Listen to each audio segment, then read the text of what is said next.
बचपन का प्यार। आज की लव स्टोरी। प्लीज़ इस चैनल को लाइक, शेयर एंड सब्सक्राइब जरूर करें। अनन्या और धवल बचपन से ही बहुत अच्छे दोस्त थे। पहले एक स्कूल में पढ़ाई की, फिर देहरादून में इंजीनियरिंग कॉलेज में पढ़ने के बाद अब वक्त था तो साथ काम करने का। दोनों का कॉलेज भी आखिरी साल था। वैसे तो दोनों अल्मोड़ा में रहने वाले थे, पर पढ़ाई के लिए देहरादून हॉस्टल में रहते थे। दोनों के बीच में बहुत कुछ एक साथ था, जैसे किताबें पढ़ने का शौक, खाने पीने में दिलचस्पी और साथ ही घूमने का शौक। साल का आखिरी समय चल रहा था और न्यू ईयर मनाने के लिए उनका पूरा कॉलेज मसूरी जा रहा था। अनन्या और धवल भी सभी के साथ ट्रिप पर चले गए।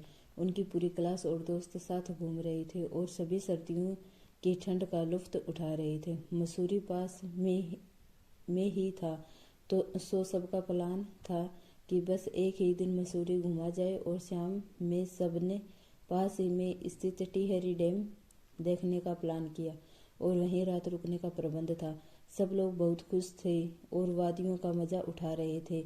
मॉल रोड पर घूमते हुए अचानक एक सिरफिरे गाड़ी चालक ने रोड के पास बने पानी के गड्ढे में गाड़ी का टायर दे मारा और धवल के पूरे कपड़े पर पानी गिर गया। धवल के इशारे से अनन्या को बुलाया और उसके साथ जाकर एक दुकान से कपड़े खरीद लिए। इस दौरान उनके साथी कुछ आगे निकल गए थे और वो दोनों पीछे रह गए थे।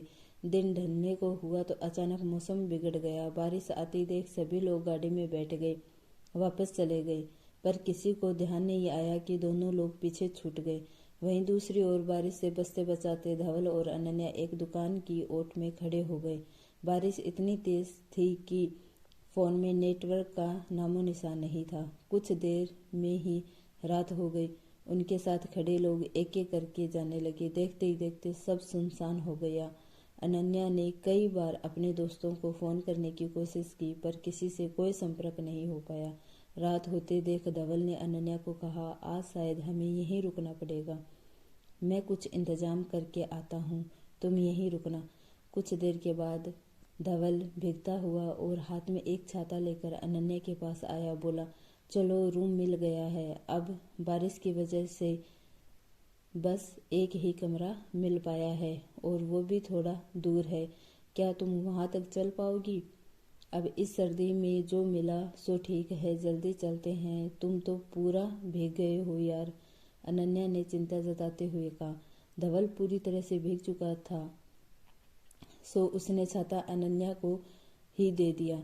कमरे पर पहुंचकर धवल को थर थर कांपता देख अनन्या ने उसे बगल में पड़ा कंबल उड़ा दिया। थोड़ी देर में उसने देखा कि धवल कोई जवाब नहीं दे रहा है तो वो घबरा गई। उसके पास गई तो देखा उसे तेज बुखार है। अनन्या जल्दी जल्दी उसके हाथ अपने हाथ से रगड़कर गर्म करने लगी। पूरी रात वो धवल की देख रेख में लगी रही और सुबह कब उसकी आंख लग गई उसे पता नहीं चला। अगली सुबह जब धवल को होश आया तो उसने देखा अनन्या उसके करीब लेटी हुई है और पूरा कंबल उसने ही उसे उड़ा दिया था।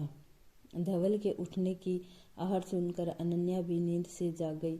उसने धवल की ओर चिंता से देखते हुए कहा, क्या तुम्हारी तबीयत ठीक है? कल रात बहुत तेज बुखार था तुम्हें और मैं तो डर ही गई थी। सुबह तक धवल का बुखार थोड़ा उतर गया था। उसने अनन्या को प्यार से देखते हुए कहा, अगर तुम नहीं होती तो शायद मैं मर ही जाता। जान बचा ली तुमने। कुछ भी बोलते हो, अनन्या ने टोकते हुए कहा। धवल गले को थोड़ा साफ करते हुए बोला, तुम मेरी सच्ची साथी हो अनन्या। क्या तुम मेरा जीवन भर ऐसे ही साथ दोगी? तुम क्या मुझे प्रपोज कर रहे हो? धवल, अनन्या ने उसे छेड़ते हुए पूछा। धवल, सच कहूँ तो हाँ अनन्या। और झूठ? धवल, तुम्हें क्या लगता है? इस पर अनन्या ने बात टालते हुए कहा, सब कुछ यहीं पर बतिया लोगे या फिर यहाँ से निकलने का कोई इरादा है? तुम्हारे कपड़े तो कल रात से ही गिले हैं, मैं तुम्हारे लिए कुछ नए कपड़े लेकर आती हूँ। यह कहकर अनन्या तैयार होकर एक बार फिर से मॉल रोड की ओर निकल पड़ी। वहाँ एक दुकान से कपड़े लिए और एक बाइक रेंट कर ली, जिसका ड्रॉप पॉइंट देहरादून में ही था। अब धवल को तैयार कर उस बाइक पर वह दोनों बैठकर कॉलेज के लिए रवाना हो गए।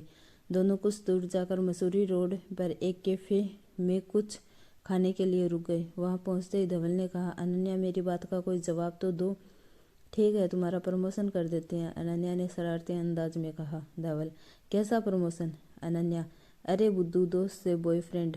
ओह अनन्या, मैं तुम्हें बता नहीं सकता कि मैं अभी कितना खुश हूँ। अनन्या, खुश रहें, लेकिन आगे से हीरो बनने के लिए कल की तरह बारिश में भीगने या अपना ध्यान नहीं रखा तो अब गर्लफ्रेंड वाली डांट और बातें सुननी पड़ेंगी। तुम्हारी प्यारी बातें सुनने के लिए तो मैं 100 बार बीमार पड़ सकता हूँ। यह कहते हुए उसने अनन्या को गले से लगा लिया। दोनों हंसते हुए किसी हंसों के जोड़े की तरह कॉलेज पहुंच गए, जहाँ सब उनको तलाश रहे थे।